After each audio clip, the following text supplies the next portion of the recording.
Welcome, dear students. Ninth class science book, chapter number 10, gravitation. इस chapter ਦੇ page number 138 ਅਤੇ page number 141 ਤੇ ਆਏ questions we are going to do in this video. So watch and listen to the video very carefully and copy down all the answers in your notebooks. Or later on, make sure that you practice writing all the answers on your own. So let's get started.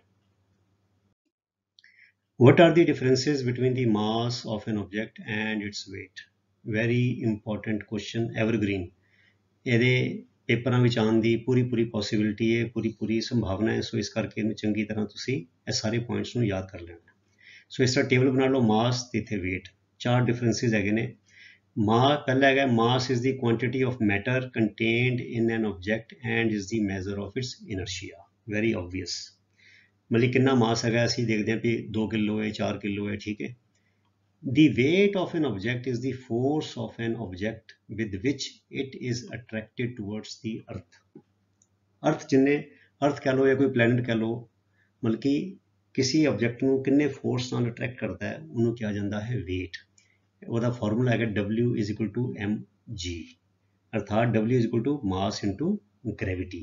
ठीक है, gravity is a fixed quantity, that is acceleration due to gravity 9.8 metre पर second square. ठीक है। दूसरा point है मास has only magnitude, सिर्फ magnitude गिनती है ਉਹਦੀ, मतलब कि 5 10 13 7 ਇਹ 5 kilo 10 gram 13 gram 13 ton 13 kilo ਹੈ ਨਾ। ਅਸੀਂ ਇਹ ਕਹਿੰਦੇ 13 ਕਿਲੋ ਈਸਟ 13 ਕਿਲੋ ਵੈਸਟ ਜਾਂ 13 ਕਿਲੋ ਸਾਊਥ 13 ਕਿਲੋ ਇਸ ਡਾਇਰੈਕਸ਼ਨ ਵਿੱਚ, ਇਸ ਤਰ੍ਹਾਂ ਨਹੀਂ ਹੈਗਾ।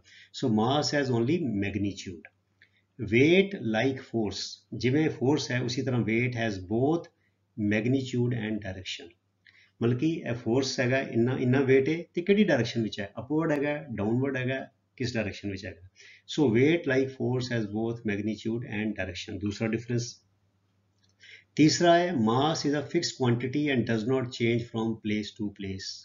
ਜੇ 5 ਕਿਲੋ ਦੀ ਕੋਈ ਚੀਜ਼ ਹੈ ਜਾਂ 13 ਕਿਲੋ ਦੀ ਕੋਈ ਚੀਜ਼ ਹੈ, ਉਹਨੂੰ ਪੋਲ ਤੇ ਲੈ ਜਾਓ ਉਨਾ ਹੀ ਰਹੇਗਾ, ਸਮੁੰਦਰ ਚ ਲੈ ਜਾਓ ਉਨਾ ਹੀ ਰਹੇਗਾ, ਪਹਾੜਾਂ ਤੇ ਲੈ ਜਾਓ ਉਨਾ ਹੀ ਰਹਿ ਜਾਏਗਾ, ਮੂਨ ਤੇ ਲੈ ਜਾਓ ਉਨਾ ਹੀ ਰਹੇਗਾ, ਸਪੇਸ ਵਿੱਚ ਲੈ ਜਾਓ ਉਨਾ ਹੀ ਰਹੇਗਾ। You no matter where you take it, the mass will remain unchanged। ਠੀਕ ਹੈ।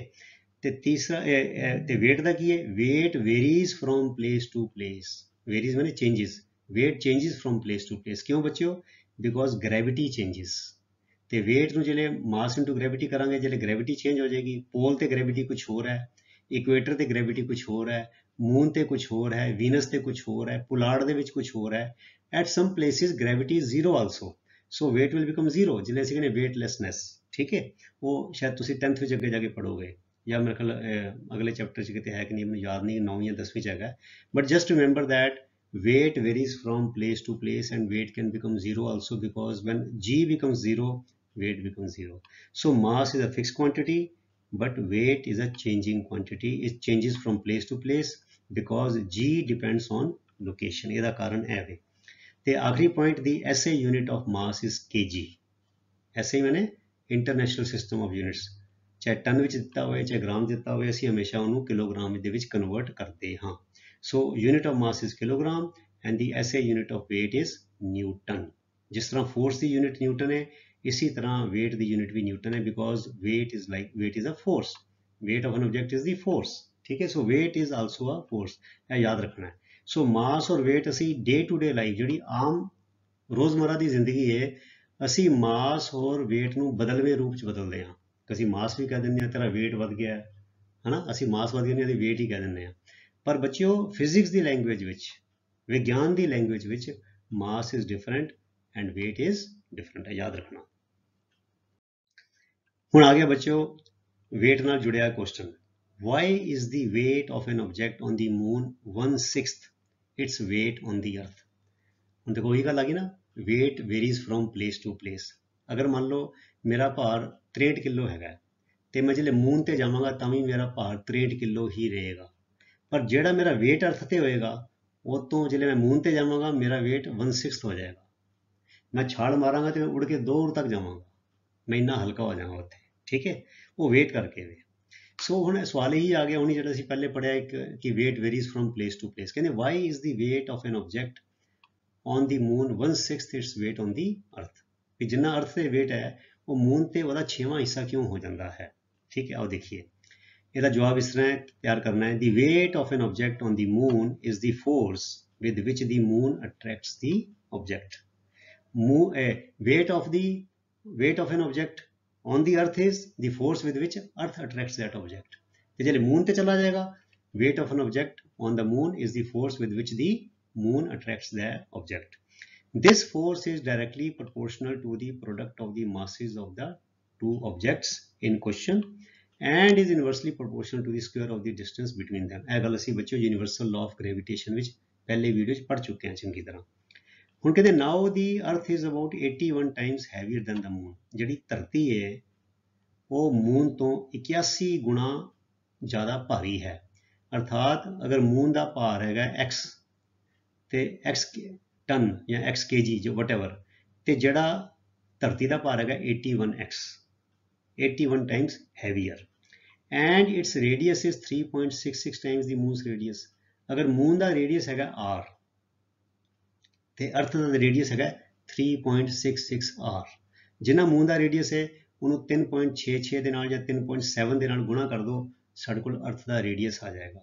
ਜਿੰਨਾ ਮੂਨ ਦਾ ਭਾਰ ਹੈਗਾ ਉਹਨੂੰ 81 ਨਾਲ ਗੁਣਾ ਕਰ ਦਿਓ, ਸਾਡੇ ਕੋਲ ਧਰਤੀ ਦਾ ਭਾਰ ਆ ਜਾਏਗਾ। ਹੁਣ ਬੱਚੇ ਅਸੀਂ ਪੜ੍ਹ ਚੁੱਕੇ ਹਾਂ ਕਿ ਫੋਰਸ ਗ੍ਰੈਵਿਟੇਸ਼ਨਲ ਫੋਰਸ ਜਿਹੜਾ ਹੈਗਾ ਬੜਾ ਵੇਟ ਹੈਗਾ directly proportional to the mass inversely proportional to the square of the distance. It means weight on the earth is equal to 81 upon 3.66 whole square is equal to 6.04 times weight on the moon। अर्थात जिन्ना weight moon ते है ਉਹਦਾ 6 ਗੁਣਾ weight ਧਰਤੀ ਤੇ ਹੈ। ਜੇ ਧਰਤੀ ਤੇ 6 ਗੁਣਾ ਹੈ ਤੇ ਇਹਦਾ ਮੂਨ ਦੇ ਉੱਤੇ ਉਹਦਾ 6ਵਾਂ ਹਿੱਸਾ ਹੈ। ਉਹਦਾ ਆਪੋਜ਼ਿਟ ਕਰ ਦਿਓ। ਕਿਉਂ ਬੱਚਿਓ? ਬਿਕੋਜ਼ ਅਰਥ is 81 times heavier and earth's radius is 3.66 times longer। so 81 upon 3.66 square ਕਰਤਾ ਬਿਕੋਜ਼ ਪ੍ਰੋਡਕਟ ਆਫ ਮਾਸ ਦੇ ਨਾਲ ਗੁਣਾ ਹੈ, ਕਿਉਂਕਿ 81 ਟਾਈਮਸ ਹੋ ਗਿਆ ਨਾ। ਸੋ 81 ਦੇ ਨਾਲ ਗੁਣਾ ਕਰਤਾ। ਇੱਥੇ ਜਿੰਨਾ ਵੀ ਉਹ weight ਆ ਰਿਹਾ ਉਹਦੇ ਮੂਨ ਦੇ ਉੱਤੇ weight ਮੰਨ ਲਓ ਕੁਝ weight ਹੈਗਾ, ਉਹਨੂੰ 81 ਨਾਲ ਗੁਣਾ ਕਰਤਾ ਬਿਕੋਜ਼ 81 ਟਾਈਮਸ ਹੈਵੀਅਰ ਤੇ 3.66 ਸਕੁਅਰ ਦੇ ਨਾਲ ਡਿਵਾਈਡ ਕਰਤਾ because the radius is 3.66 times more of the earth. So it means weight on the earth is equal to 81। ਇਸ ਤਰ੍ਹਾਂ ਕਰਕੇ ਇਹ ਜਿਹੜੇ ਕਰੋਗੇ 81 ਨੂੰ ਡਿਵਾਈਡ ਬਾਈ 3.66 फिर डिवाइड बाय 3.66 करोगे तो 6.04 टाइम्स आएगा वेट ऑन द मून।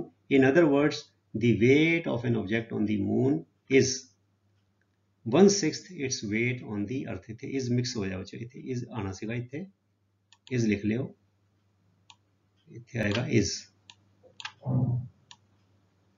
ठीक है, okay. So the weight of an object on the moon is 1/6 its weight on the earth. इस करके यह कारण है because it is 81 times heavier and it is 3.66 times of less radius. Okay, आगे चलिए।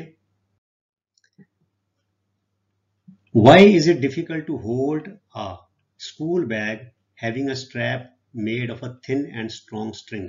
Thin मैंने पतला, स्ट्रॉन्ग मैंने मतलब कि मजबूत, ते स्ट्रिंग मैंने होंदा बच्चों रस्सी कह सकते हैं, ते स्ट्रैप होंदा बच्चों तणी। ਅਸੀਂ ਦੇਖਦੇ ਹਾਂ ਜਿਹੜੇ ਬੈਗ ਹੁੰਦੇ ਨੇ ਉਹਨਾਂ ਦਾ ਸਟ੍ਰੈਪ ਜਿਹੜਾ ਹੁੰਦਾ ਚੌੜਾ ਹੁੰਦਾ ਹੈ ਤਾਂ ਕਿ ਸਾਡੇ ਮੋਢੇ ਤੇ ਚੁੱਭੇ ਨਾ। ਹੁਣ ਬੱਚੋ ਸੋਚੋ ਤੁਸੀਂ ਜੇ ਸਟ੍ਰੈਪ ਚੌੜਾ ਨਾ ਹੋਵੇ ਤੇ ਰੱਸੀ ਵਰਗਾ ਹੋਵੇ ਤੇ ਸਾਡੇ ਲਾਸਾਂ ਪੈਣਗੀਆਂ, ਸਾਨੂੰ ਚੁੱਭੇਗਾ। ਠੀਕ ਹੈ ਨਾ।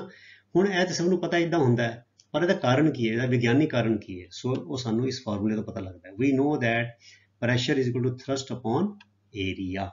ਠੀਕ ਹੈ, it means the same thrust on a smaller area exerts a higher pressure.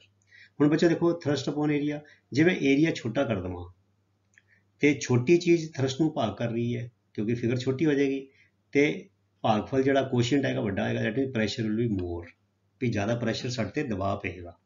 ਅਗਰ ਮੈਂ ਏਰੀਆ ਵਧਾ ਦੇਵਾਂ ਤੇ ਏਰੀਆ ਵੱਡਾ ਹੋ ਗਿਆ ਤੇ ਹੁਣ ਵੱਡੀ ਫਿਗਰ ਥਰਸਟ ਨੂੰ ਭਾਗ ਕਰੇਗੀ। ਥਰਸਟ ਦਾ ਮਤਲਬ ਭਾਰ ਤੇ ਉਨਾ ਹੀ, ਮਤਲਬ 10 ਕਿਲੋ ਦਾ ਬੈਗ ਹੈਗਾ, ਉਹ 10 ਕਿਲੋ ਬੈਗ ਨੂੰ ਤੁਸੀਂ ਪਤਲੀ ਤਣੀ ਦੇ ਨਾਲ, ਪਤਲੀ ਰੱਸੀ ਦੇ ਨਾਲ ਚੱਕੋ, ਤੁਹਾਨੂੰ ਹੋਰ ਤਰ੍ਹਾਂ ਲੱਗੇਗਾ, ਬੜਾ ਔਖਾ ਲੱਗੇਗਾ, ਚੁੱਭੇਗਾ। ਤੇ ਉਹੀ ਉਹਦੀ ਰੱਸੀ ਮੋਟੀ ਕਰ ਦਿਓ, ਚੌੜੀ ਕਰ ਦਿਓ ਜਾਂ ਚੌੜਾ ਸਟ੍ਰੈਪ ਕਰ ਦਿਓ, ਤੁਹਾਨੂੰ ਚੱਕਣਾ ਸੌਖਾ ਹੋਏਗਾ, ਉਹ ਚੁੱਭੇਗਾ ਨਹੀਂ। ਸੋ ਭਾਰ ਤੇ ਉਹੀ ਰਿਹਾ, ਪਰ ਅਸੀਂ ਕੀ ਕੀਤਾ, ਉਹ ਜਿਹੜਾ ਸਟ੍ਰੈਪ ਸੀਗਾ ਉਹਨੂੰ ਚੌੜਾ ਤੇ ਪਤਲਾ ਕਰਕੇ ਅਸੀਂ ਉਹਦਾ ਵੱਖ-ਵੱਖ ਅਸਰ ਦੇਖਿਆ। ਉਹ ਕਿਉਂ ਬੱਚਿਓ? ਕਿਉਂਕਿ ਥਰਸਟ ਤੇ ਸੇਮ ਹੈਗਾ। ਜਦੋਂ ਏਰੀਆ ਛੋਟਾ ਹੋਏਗਾ ਤੇ ਪ੍ਰੈਸ਼ਰ ਵੱਧ ਜਾਏਗਾ, ਜਦੋਂ ਏਰੀਆ ਵੱਡਾ ਹੋਏਗਾ ਤੇ ਪ੍ਰੈਸ਼ਰ ਘਟ ਜਾਏਗਾ, ਦਬਾਅ ਘਟ ਜਾਏਗਾ। It means the same thrust on a smaller area exerts a higher pressure.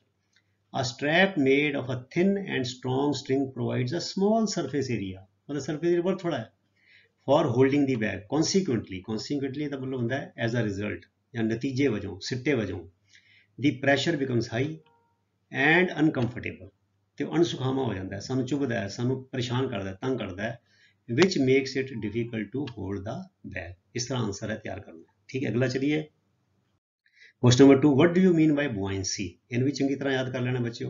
The tendency of a body to float or to rise, ਜਾਂ ਤਰਨਾ ਤੇ ਜਾਂ ਉੱਪਰ ਨੂੰ ਉੱਠਣਾ। ਕਦੋਂ ਉੱਠਣਾ? When submerged in a fluid in is known as buoyancy. ਜਦੋਂ ਅਸੀਂ ਕਿਸੇ ਵੀ ਵਸਤੂ ਨੂੰ, ਬੋਡੀ ਨੂੰ, ਆਬਜੈਕਟ ਨੂੰ ਕਿਸੇ ਤਰਲ ਪਦਾਰਥ ਵਿੱਚ ਜਾਂ ਗੈਸ ਵਿੱਚ ਰੱਖਿਆ ਜਾਂਦਾ ਹੈ, ਜਾਂ ਤੇ ਉਹ ਤਰਦਾ ਹੈ, ਤੇ ਜੇ ਉਹਨੂੰ ਦੱਬੋ ਤੇ ਹੱਥ ਹਟਾ ਲਵੋ ਤੇ ਉੱਲਰ ਕੇ ਉੱਪਰ ਆਉਂਦਾ ਹੈ, ਫਲੋਟ, ਰਾਈਜ਼ ਕਰਦਾ ਹੈ। ਇਸ ਟੈਂਡੈਂਸੀ ਨੂੰ ਕਿਹਾ ਜਾਂਦਾ buoyancy। ਇਹ ਕਿਉਂ ਹੁੰਦਾ ਹੈ? It is due to the upward thrust which all objects experience when they are immersed in a fluid. Submerged ਦਾ ਮਤਲਬ ਵੀ ਉਹੀ ਹੈ, immersed ਦਾ ਮਤਲਬ ਵੀ ਉਹੀ ਹੈ। ਇੱਥੇ ਮੈਂ ਸ਼ਬਦ ਵਰਤਿਆ submerged, ਇੱਥੇ ਮੈਂ ਸ਼ਬਦ ਵਰਤਿਆ immersed, ਤਾਂ ਕਿ ਤੁਹਾਡੀ ਇੰਗਲਿਸ਼ ਵੀ ਇੰਪਰੂਵ ਹੋ ਜਾਏ, ਤੁਹਾਡੀ ਵੋਕੈਬਲਰੀ ਵੀ ਵਧੇ। ਸੋ submerged ਹੁੰਦਾ ਡੁਬੋਣਾ, immersed ਨਹੀਂ ਹੁੰਦਾ ਡੁਬੋਣਾ ਕਿਸੇ ਫਲੂਇਡ ਦੇ ਵਿੱਚ। ਫਲੂਇਡ ਵਿੱਚ ਬੱਚਿਓ ਗੈਸਾਂ ਵੀ ਆ ਜਾਂਦੀਆਂ ਤੇ ਲਿਕੁਇਡ ਵੀ ਆ ਜਾਂਦੇ ਨੇ। ਹੁਣ ਤੁਸੀਂ ਉਹ ਸਰ ਗੈਸ ਦਾ ਸਮਝ ਨਹੀਂ ਆਇਆ, ਪਰ ਬੱਚਿਓ ਤੁਸੀਂ ਮੇਲਿਆਂ ਤੇ ਦੇਖਿਆ ਉਹ ਗੁਬਾਰੇ ਵੇਚਣ ਵਾਲੇ ਨਹੀਂ ਹੁੰਦੇ, ਉਹ 'ਚ ਹਾਈਡਰੋਜਨ ਗੈਸ ਹੁੰਦੀ ਹੈ। ਹਾਈਡਰੋਜਨ ਗੈਸ ਬੜੀ ਹਲਕੀ ਹੁੰਦੀ ਹੈ, ਤੇ ਉਹ ਗੁਬਾਰਾ ਕਿੱਦਾਂ ਉੱਪਰ ਨੂੰ ਉੱਡ ਕੇ ਜਾਂਦਾ ਜਿਹੜੇ ਅਸੀਂ ਧਾਗਾ ਛੱਡ ਦਿੰਦੇ ਹਾਂ? ਕਿਉਂ ਜਾਂਦਾ ਹੈ? ਕਿਉਂਕਿ ਆਲੇ ਦੁਆਲੇ ਹਵਾ ਜਿਹੜੀ ਹੈ ਉਹ ਫਲੂਇਡ ਹੈਗੀ ਹੈ, ਤੇ ਉਹ ਤੇ ਅਪਵਰਡ ਥਰਸਟ, ਹਵਾ ਜਿਹੜੀ ਹੈ ਗੁਬਾਰੇ ਦੇ ਉੱਪਰਲਾ ਫੋਰਸ ਲਗਾਉਂਦੀ ਹੈ, ਤੇ ਉਹ ਹਾਈਡਰੋਜਨ ਗੈਸ ਬੜੀ ਹਲਕੀ ਹੁੰਦੀ ਹੈ, ਇਸ ਕਰਕੇ ਗੁਬਾਰਾ ਉੱਪਰ ਨੂੰ ਜਾਂਦਾ ਹੈ। ਜੇ ਮੈਂ ਰੋਕ ਕੇ ਰੱਖਾਂ ਤੇ ਉੱਥੇ ਫਲੋਟ ਕਰੇਗਾ, ਉੱਥੇ ਰਹੇਗਾ, ਤੇ ਜੇ ਮੈਂ ਉਹਨੂੰ ਧਾਗੇ ਨੂੰ ਛੱਡ ਦੇਵਾਂ ਤੇ ਉੱਲਰ ਕੇ ਉੱਪਰ ਚਲਾ ਜਾਏਗਾ। It is non as buoyancy। ਇਹ ਟੈਂਡੈਂਸੀ ਜਿਹੜੀ ਹੈ buoyancy ਹੈਗੀ ਹੈ। ਇਸੇ ਤਰ੍ਹਾਂ ਲੱਕੜ ਨੂੰ ਮੈਂ ਜਿਹੜੇ ਪਾਣੀ ਵਿੱਚ ਰੱਖਦਾ ਤੇ ਉਹ ਤਰਦੀ ਹੈ, ਤੇ ਜੇ ਮੈਂ ਉਹਨੂੰ ਪਾਣੀ ਨਾਲ ਫੋਰਸ ਲਗਾ ਕੇ ਹੱਥ ਦੇ ਉੱਤੇ ਮੈਂ ਥੱਲੇ ਦੱਬਦਾ ਤੇ ਥੱਲੇ ਚਲੀ ਤੇ ਜਾਂਦੀ ਹੈ ਮੇਰੇ ਫੋਰਸ ਦੇ ਨਾਲ, ਪਰ ਜਦੋਂ ਮੈਂ ਹੱਥ ਹਟਾ ਲੈਣਾ ਤੇ ਲੱਕੜ ਉੱਪਰ ਕੇ ਫਿਰ ਉੱਪਰ ਆ ਜਾਂਦੀ ਹੈ, ਰਾਈਜ਼, ਉੱਪਰ ਆ ਜਾਂਦੀ ਹੈ। ਠੀਕ ਹੈ, ਇਹਨੂੰ ਕਿਹਾ ਜਾਂਦਾ buoyancy। ਤੇ ਕਹਿੰਦੇ ਦੀ magnitude of this force of buoyancy depends on the density of the fluid. ਹੁਣ ਜਿਹੜਾ ਮੈਗਨੀਟਿਊਡ ਹੈ ਉਹ ਫਲੂਇਡ ਜਿਹੜਾ ਹੈ ਉਹ ਕਿੰਨਾ ਫੋਰਸ ਲਗਾ ਰਿਹਾ ਉੱਪਰ ਨੂੰ, ਇਹ ਕਿਤੇ ਡਿਪੈਂਡ ਕਰਦਾ ਹੈ, ਉਹਦੀ ਡੈਂਸਿਟੀ ਕਿੰਨੀ ਹੈ ਉਸ ਫਲੂਇਡ ਦੀ, ਉਸ ਗੈਸ ਦੀ, ਉਸ ਲਿਕੁਇਡ ਦੀ ਡੈਂਸਿਟੀ ਕਿੰਨੀ ਹੈ, ਇਟ ਡਿਪੈਂਡਸ ਔਨ ਦੈਟ। ਤੇ ਕਿਸ ਤਰ੍ਹਾਂ ਡਿਪੈਂਡ ਕਰਦਾ ਹੈ? More the density of the fluid more is the buoyant force exerted. ਅਰਥਾਤ ਜਿੰਨੀ ਜ਼ਿਆਦਾ ਡੈਂਸਿਟੀ ਹੋਏਗੀ ਉਨਾ ਜ਼ਿਆਦਾ buoyant ਫੋਰਸ ਹੋਏਗਾ। ਇਹ ਗੱਲ ਤੁਸੀਂ ਚੰਗੀ ਤਰ੍ਹਾਂ ਯਾਦ ਰੱਖਣੀ ਹੈ। ਹੁਣ ਆਖਰੀ ਕੁਐਸਚਨ ਕਰੀਏ। Why does an object float or sink when placed on the surface of water?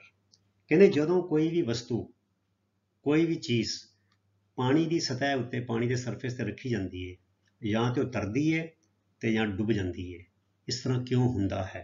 ਹੁਣ ਸਭ ਨੂੰ ਪਤਾ ਹੈ ਬੱਚਿਓ, ਇਹ ਵਰਤਾਰਾ ਅਸੀਂ ਸਾਰੇ ਦੇਖਦੇ ਹਾਂ, ਪਰ ਇੱਕ ਆਮ ਬੰਦਾ, ਜਿਹੜਾ ਅਣਜਾਣ ਬੰਦਾ ਹੈ, ਜਿਹੜਾ ਅਨਪੜ੍ਹ ਬੰਦਾ, ਜਿਹੜਾ ਕਦੀ ਸਕੂਲ ਨਹੀਂ ਗਿਆ, ਜਿਹਨੇ ਵਿਗਿਆਨ ਨਹੀਂ ਪੜ੍ਹਿਆ, ਉਹ ਇਹਦਾ ਜਵਾਬ ਨਹੀਂ ਦੇ ਸਕਦਾ। ਸਾਡੀ ਪੜ੍ਹਾਈ ਲਿਖਾਈ ਦਾ ਇਹ ਫਾਇਦਾ ਕਿ ਅਸੀਂ ਇਹਨੂੰ ਸੋਚ ਕੇ, ਵਿਚਾਰ ਕੇ ਇਸ ਤਰ੍ਹਾਂ ਪੜ੍ਹਦੇ ਹਾਂ, ਤੇ ਅਸੀਂ ਕਹਿੰਦੇ ਵੀ ਇਹ ਕਿਉਂ ਡੁੱਬਿਆ ਜਾਂ ਇਹ ਕਿਉਂ ਤਰਦਾ ਪਿਆ। ਸੋ ਇਹਦਾ ਜਵਾਬ ਅਸੀਂ ਇਸ ਤਰ੍ਹਾਂ ਦੇਵਾਂਗੇ। ਦੇਖੋ, when the downward force due to the earth's gravitational attraction, ਕਿਉਂਕਿ ਜਿਹੜੇ ਅਸੀਂ ਫਲੂਇਡ ਵਿੱਚ ਰੱਖਦੇ ਹਾਂ ਦੋ ਫੋਰਸ ਲੱਗ ਰਹੇ ਨੇ, ਇੱਕ ਤੇ ਅਰਥ ਆਪਣੇ ਨਾਲ ਖਿੱਚ ਰਹੀ ਹੈ ਗ੍ਰੈਵਿਟੀ ਕਰਕੇ, ਤੇ ਜਿਹੜਾ ਲਿਕੁਇਡ ਹੈਗਾ ਉਹ ਅਪਥਰਸਟ ਉੱਪਰ ਨੂੰ ਫੋਰਸ, buoyant ਫੋਰਸ ਉੱਪਰ ਲਗਾ ਰਿਹਾ। ਸੋ ਜਦੋਂ ਫੋਰਸ ਥੱਲੇ ਵਾਲਾ ਜ਼ਿਆਦਾ ਹੋਏਗਾ ਉਹ ਡੁੱਬ ਜਾਏਗੀ, ਤੇ ਜਦੋਂ ਉੱਪਰ ਵਾਲਾ ਫੋਰਸ ਜ਼ਿਆਦਾ ਹੋਏਗਾ ਉਹ ਤਰੇਗੀ। ਬਸ ਕਿੰਨੀ ਸਿੰਪਲ ਜੀ ਗੱਲ ਹੈਗੀ ਹੈ ਨਾ। ਸੋ when the downward force due to the earth's gravitational attraction is more than the water's upthrust, the object sinks.